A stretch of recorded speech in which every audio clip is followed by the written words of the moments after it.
See the spot? See how we drifted through that spot? This is all you got. This is all you really care about. Right here. Where we're lining up. See, when we get to the points, that's what you want to be looking at. Hello everybody, and welcome to another episode of Next Drift. On this episode, Captain JT Tralli coming to you from the Sea Fever. It is June 2025, the day after the Billies by the Bay Fluke tournament. Let's just say we were super excited for this event. I got the guys together. We thought we were going to do really well. We had a great game plan, and that's what we're going to go over today. We're going to talk to you a little bit about the strategy that we took, and even though it did not work out the way we wanted it to, we learned a lot, and I learned a lot. We're going to look at the tide charts. We're going to look at the weather forecast app. We're going to look at Navionics relief shading to look at some of the areas that we fished. We ended up catching one fish. We had one fish all day. I think we ended up in like 8th place for the tournament. It was a 24-inch fish that Tim caught, about 5 pounds. And man, I'll tell you what, if I had known it was only going to take a 7.5 pounder, I would have done things very, very differently.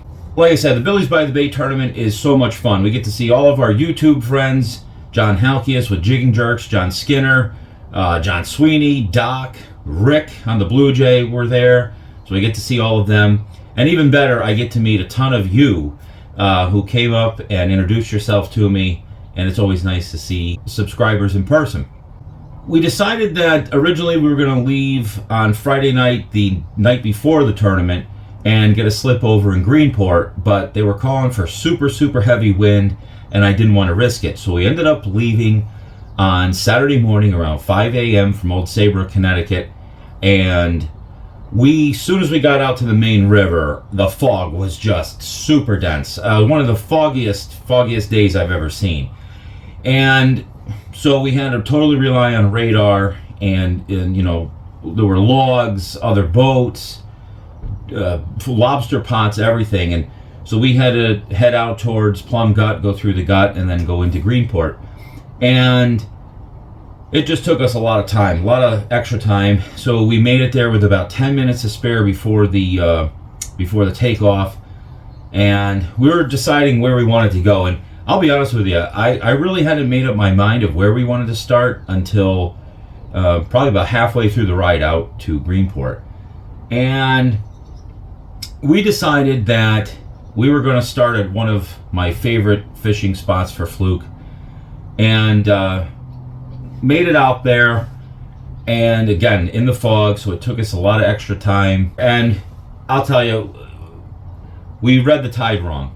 That's basically what it is. We got the time confused. We thought that low tide was going to be at 11 a.m. On our spot, so we got there hoping to fish the outgoing tide, which is my favorite, and it wasn't. We got there and it was right towards the end of incoming. And so we were going to have that slack period of an hour where most of you know it's just dead. And I don't care really what you do. When you don't have a drift, you're not going to catch fluke. So what I proposed to the guys was, hey, we've got an hour. Let's head back to Greenport. We'll burn that hour of time, and we'll just go grind it out in Greenport, because, you know, it just seems like every year that's where the tournament's won from. It's one big fish, and that's the difference. If it was a multi-fish tournament, we've got tons of spots we can go and catch, you know, a bunch of 5-pounders, 6-pounders. But usually it's one big fish, and usually it takes a 10-pounder to win. Well, that was not the case for this tournament. 7.5-pounder won it. And looking back on it, I made a really bad decision. We should have stayed where we were.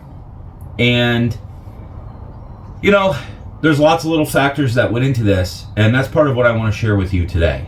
Sometimes the most unsuccessful days end up being your most successful days, because that's when you learn something. When you go out, and I've been tournament fishing for 30 years, and some of the worst tournaments I've ever had were the ones that I learned from the most. And the same goes for a regular fishing trip. If you go out and you think you're going to do well, and you just have one of those terrible days where you're just not catching them, and those, doesn't matter what you do, you just can't seem to catch them. Those are the days when you get home and you start thinking about it. You go, boy, I could have done this differently, or I could have done that differently. And You take that information, that knowledge, right? We talked about in previous videos, the book of experience. You can look back on that and say, well, the conditions were like this, the forecast was like this, and you apply that to your next fishing trip, and it becomes a very successful trip. So I'm going to cover some of that with you today. I hope you enjoy this video. Like I said, we're licking our wounds from the tournament. It wasn't terrible, but we could have won it. So let's take a look at the spot. Most of the time in tournament fishing, probably all of the time, everybody in the tournament is going to go to their best spot first. And we're no different. This is one of my best big fish spots that I have. Like I had mentioned, it's a one big fish tournament. So if we wanted to go out and catch a bunch of numbers, probably not the spot I would have started at, but we believed that it was going to take a 10+ pound fish to win, so that's where we went. I went to my best big fish spot that I have. And like I had mentioned in the beginning of the video, we got the tide wrong. I think a lot of it had to do with the fact that, you know, I was driving through the fog. I was pretty stressed out, to be honest with you. There were so many logs and other boats, and it was just dangerous. And we got to the check-in late. I didn't have time to actually go and check the tide chart myself. And we thought low tide was going to be at 11, which is the best tide for this spot, which is the outgoing, the end of outgoing. And when we were heading out here, there's tons of lobster buoys, and I noticed that the buoy was laying in the wrong direction and current was going through it. But we just wanted to try to make the best of it. So we caught the end of the incoming, which wasn't horrible. My favorite drift speed is 0.7, 0.8 miles an hour. We only had maybe a drift and a half of that before it dropped down to, you know, 0.1, 0.2, and which is virtually no drift, and you're just not going to catch them. But this was the spot that we started at, and, you know, as you can tell, it's a ridge that's out off of the end of a big flat, and this is just a prime spot for big fluke. You can see all the points that are sitting out here off the end of it. These are great. You've got these high rocky spots out here. You know, this ridge that runs east and west with a bunch of points out off of it. And it's surrounded by deeper water. So we've got 79 feet, 78 feet up on the top, and then over off the sides, you're around to 86, 87 feet of water. And if you've ever watched any of my map reading videos, these are the spots that you really need to find in order to catch a lot of fluke. So this was a spot, you know, we made a bunch of drifts. I started out over here. I came in this direction was our first drift, and then as we started to kind of slow, I just made about 8 or so drifts across each piece of this before I decided that it was probably time to make a move, and that's when we decided to go back to Greenport, and I will show you the spot that we ended up on. So this is the spot in Greenport that we ended up fishing for the remainder of the day. We stayed right out here. This is the tournament check-in area. Over up here is Sterling Harbor, where Billy's by the Bay is located. And I wanted to stay relatively close to the weigh-in checkpoint, so that way we could get as much time to fish as possible and still make it back in time to get a slip. Where we ended up catching that fish was right here off the end of this point. Right over here, you can see there's this long, call it a sandbar, a long point that sticks out, and then on the inside of it, there's some deeper troughs, a little high spot, a saddle that's right in here, and then it drops off again. There were a lot of boats that were fishing right out here in front of Claudio's. You know, you can see this kind of deeper bend in the channel right here. And, you know, there was a lot of fluke. We fished that spot in the past. There's a lot of fluke there. But I was really searching around this whole area for spots that other people weren't fishing. So I just hit everything that looked good, every little point, every little rise, every little deep edge. Like I said, we ended up pulling up right here on the end of this point, and Tim caught that one fish that we had for the day. So, like I said, you know, it's about looking for some areas to fish that aren't getting pressure, and it ended up paying off. I think we finished 8th place in the tournament, but I'm not exactly sure. But, you know, there was a lot of good water to fish in here, and a lot of good drop-offs and points and little channel swings. And you know, we even tried over here. We tried in this section. The tide was extremely weak on this day, which was surprising because we were at a 75% full moon. You know, we just ground it out, and this was the only spot that we caught our fluke. One fluke, 24 inches long, right around 5 pounds. Sure it's a fluke? Oh, he's real. Oh, that's a good one. Nice fish, dude.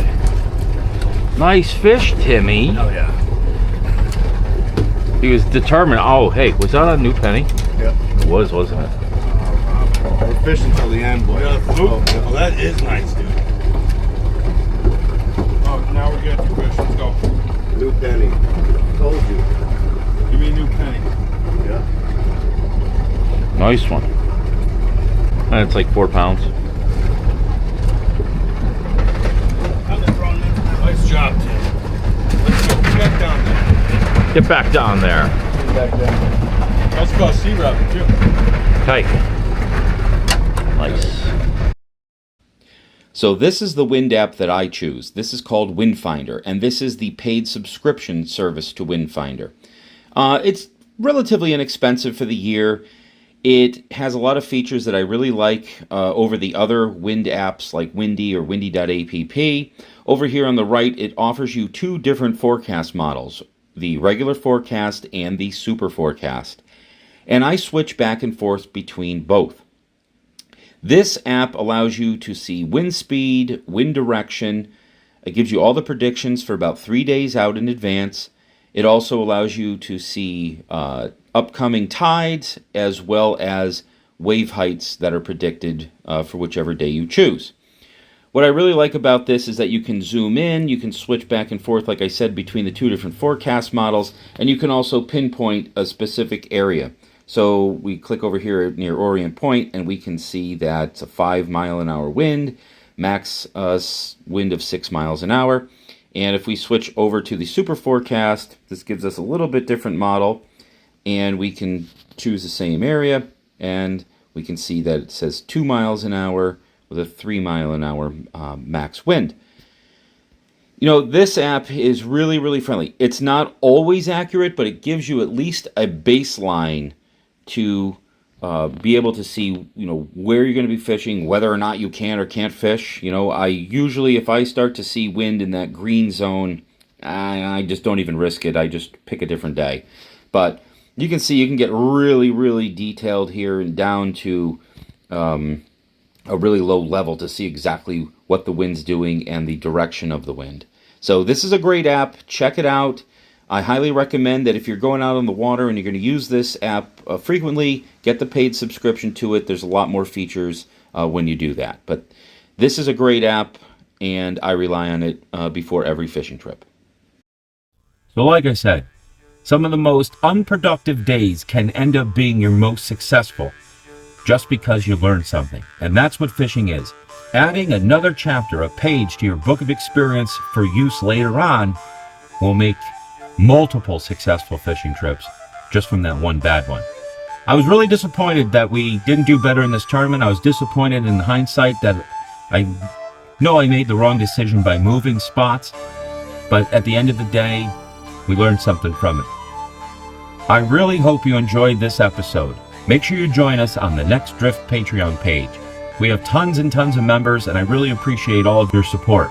The link is down in the description below. Tons of information on there, videos you haven't seen before, and you can just send me a chat, a text, an email whenever you want. I really appreciate you watching. We'll talk to you real soon. Take care, everybody.